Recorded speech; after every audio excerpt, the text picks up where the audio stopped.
So Mad Monkey Kung Fu, a film made for and in the Shaw Brothers Studios in 1979 by Lau Kar-leung. This is a film that fits into at least two particular traditions. One is an old tradition going back to the 1920s, Republican China period, when the Qing dynasty has been overthrown. China is ruled by regional warlords, basically, and Chiang Kai-shek of the KMT party, the Kuomintang, is trying desperately to unify the country, which he succeeds in doing, only to have it invaded by the Japanese, and then, once the Japanese have been defeated, finding himself in a civil war with the communists, which of course the communists win in 1949. In the Republican era, specifically the 1920s,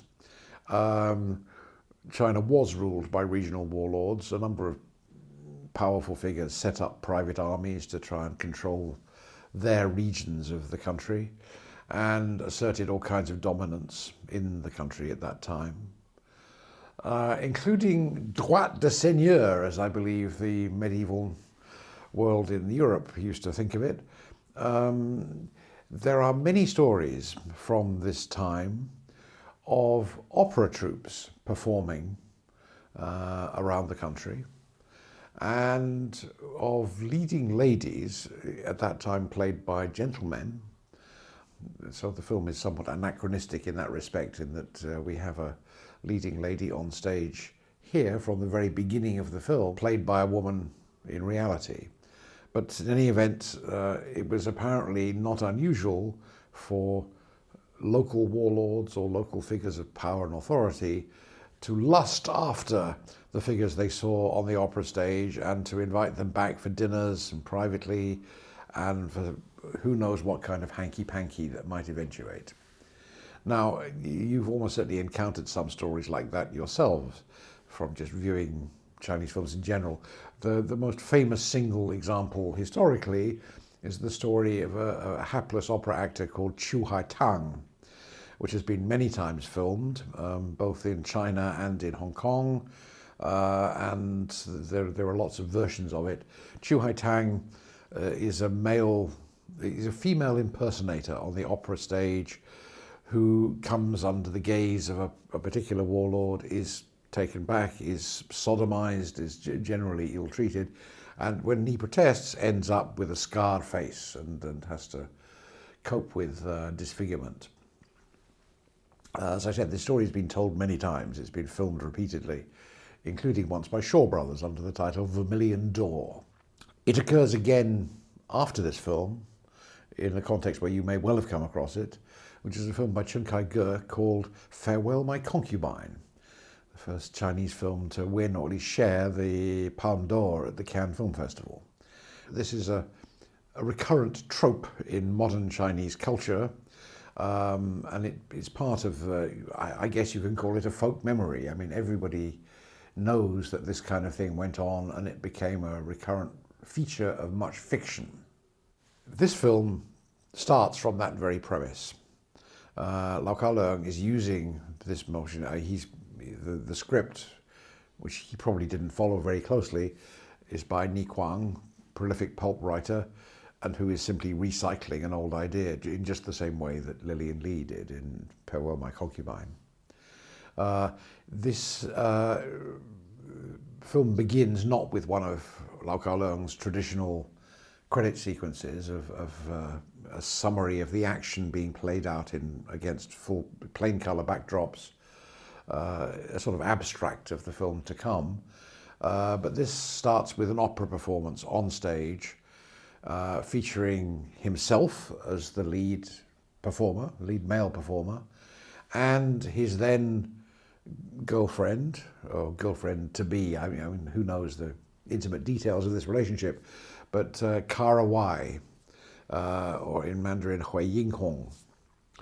Hui Yinghong has come up through the ranks in Shaw Brothers, and she has been nurtured in particular by Lau Kar-leung, and they are either in already or about to embark on a real-life off-screen relationship, which is going to lead only 2 years from now to the first vehicle that Lau Kar-leung makes for her, which is a film called My Young Auntie, Well, first and not the last. It'll be followed in '83 by a film called The Lady is the Boss.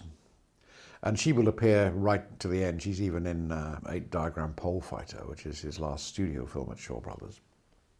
Now, the central relationship in the film is not a romantic one. It's a brother-sister relationship. The sister is subject to the desires of their patron, the man who is paying for their performances and coming to see them night after night. And what follows is because this is the end of their run in this town, wherever it is, what follows is a celebratory dinner at which the evil guy, played by Law Lear, a close friend of Lau Kar-leung and about to direct and act in his own remake of Executioners from Shaolin, which is called Clan of the White Lotus. He will make it 1 year later after this film. But he's a long friend and associate at Shaw Brothers of Lau Kar-leung's. They are close collaborators. They have worked together on a number of films already, and they are tight as that, good friends. Here he characteristically plays the bad guy. Shaw's almost always typecast him as the villain. And he contrives a situation with the help of his current mistress to secure the Lau Kar-leung character's sister as his new mistress, and to get Lau Kar-leung himself out of the picture by crippling him, smashing up his hands, to deprive him of his livelihood as an opera performer. The film then turns into something more characteristic of Lau Kar-leung, and that's the other framework we need to bear in mind. The first being the pillaging of opera troupes by lustful patrons, sponsors, warlords, etc. The second being Lau Kar-leung's abiding interest in the chain of master-disciple relationships. Now, at this point, 1979, Lau Kar-leung has found his own final great disciple. And this is a young man, I think from Hong Kong, called Xiao Ho. Xiao Ho is, I think, a nickname. He was not born Xiao Ho, but Ho may be part of his real name, I don't know. But Ho is not the same character in written form as the word for monkey, but it sounds exactly like it, and he became known for playing monkeys. Now, we should digress briefly to talk about the monkey. I think we're talking in the 2020s here. In recent years, the last decade or so, the notion of a trickster god has become quite common, quite current, partly thanks, I think, to Neil Gaiman's fiction, and partly thanks to the Marvel Comics universe, which has given us the character Loki in the Thor films. And Loki is Marvel's idea of a trickster god. The much older Chinese idea of a trickster god is monkey.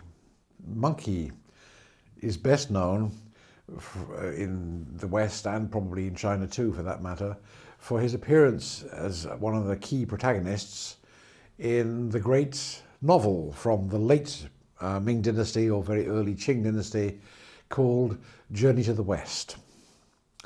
Best known in a partial English translation, which is I think still in Penguin Classics, by Arthur Waley, called Monkey. And the original novel is quite lengthy, in 4 parts of unequal lengths, and it tells the story of a monk in the Tang Dynasty, so around 1,000 years ago, just over 1,000 years ago, traveling from China, perceiving decadence around him, and at the prompting of the goddess of mercy, the Buddhist goddess of mercy, Guan Yin, undertaking a pilgrimage to the Indian subcontinent, hence the journey to the West. He has to go west of China towards India, via the Himalayas and Nepal and all these Buddhist territories, and bring back the authentic sutras from his quest in order to reseed Buddhism in China. and do away with the delinquency and corruption that is overtaking the religion in China in the eyes of the goddess. So that's the basic narrative of the film. Of course, along the way, Buddha himself sets up all manner of obstacles to the young monk as he undertakes the pilgrimage in search of the sutras. He is accompanied by a retinue of 3 or 4 other people, of which the most prominent is Monkey. Sun Wukong is a monkey spirit who dates back many centuries before this novel, and he is a trickster god. He is like an immature child who is very smart, but also capable of great malice, great selfishness, and who has certain magical powers which are kept in constraint by the monk by a gold band around his head, which the monk is capable of tightening and causing the monkey great pain.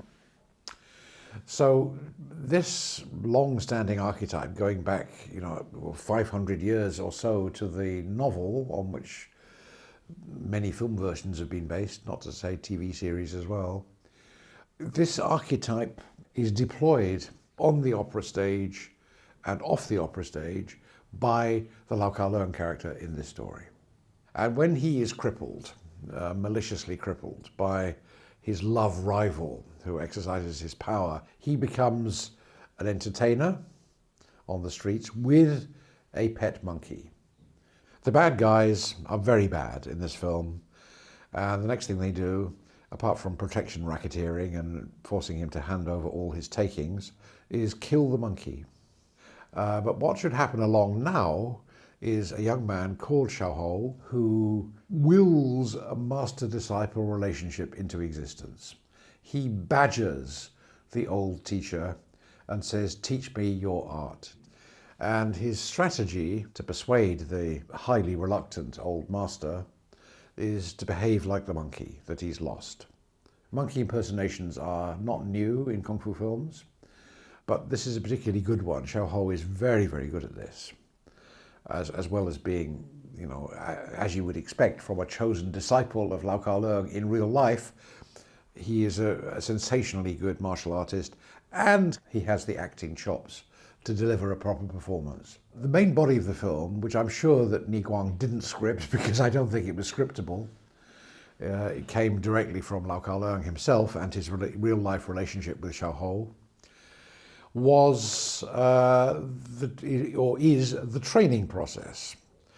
The fully 40-50 minutes in the center of the film is devoted to Xiaohou learning from Lau Kar Leung, learning in every possible way, either under stern instruction or by physically copying or by secretly observing and learning that way. All the various stratagems that are in play to help the disciple become a small miniature version of the master and thereby keep the chain alive. And in this case, as is traditional in Kung Fu movies, exact a revenge for earlier injustices. Now, a couple of differences from the norm. One, Lau Kar Leung comes from working since the mid-60s with Zhang Che. And he has worked from the mid-60s to the mid-70s when they bust up.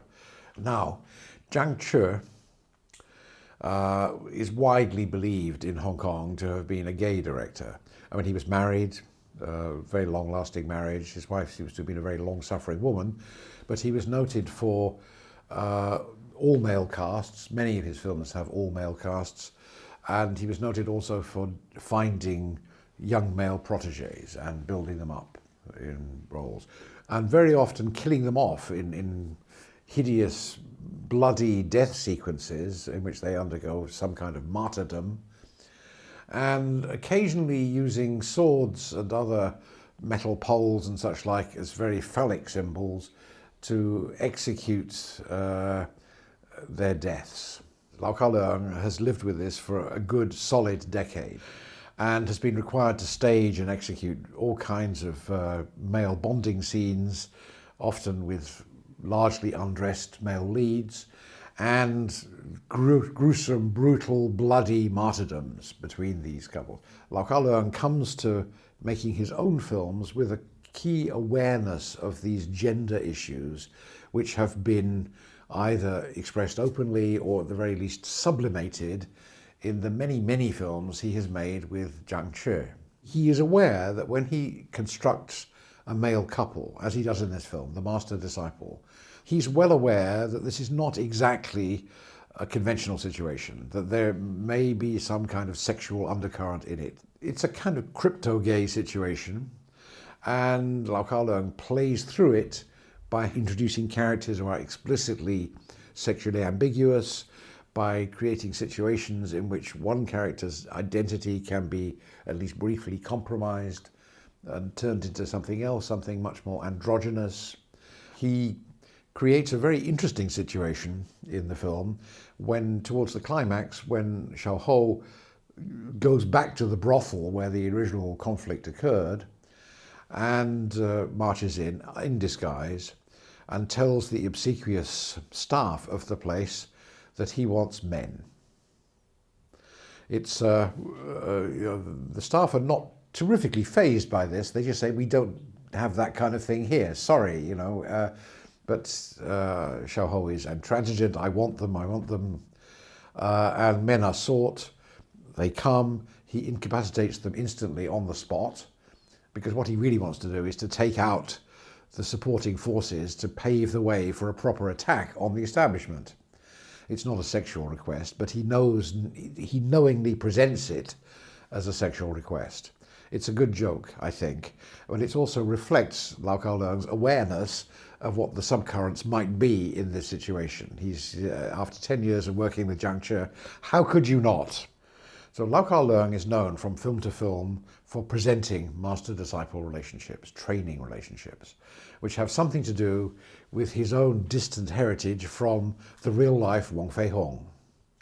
Wong Fei-hung, one of Wong Fei-hung's pupils was a man known in some cases as the Magnificent Butcher. His name is Lam Sai Wing, or Lin Chirong in Mandarin. And he was one of the people who trained Lau Kar-leung's own father in martial arts. So Lau Kar-leung has a heritage 3 generations back to the actual Wong Fei-hung.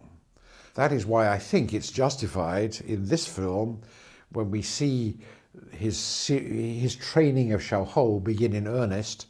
He plays both in the middle of the film and again towards the climax of the film under the general's orders, the well-known theme music from the long-running Wong Fei-hung series.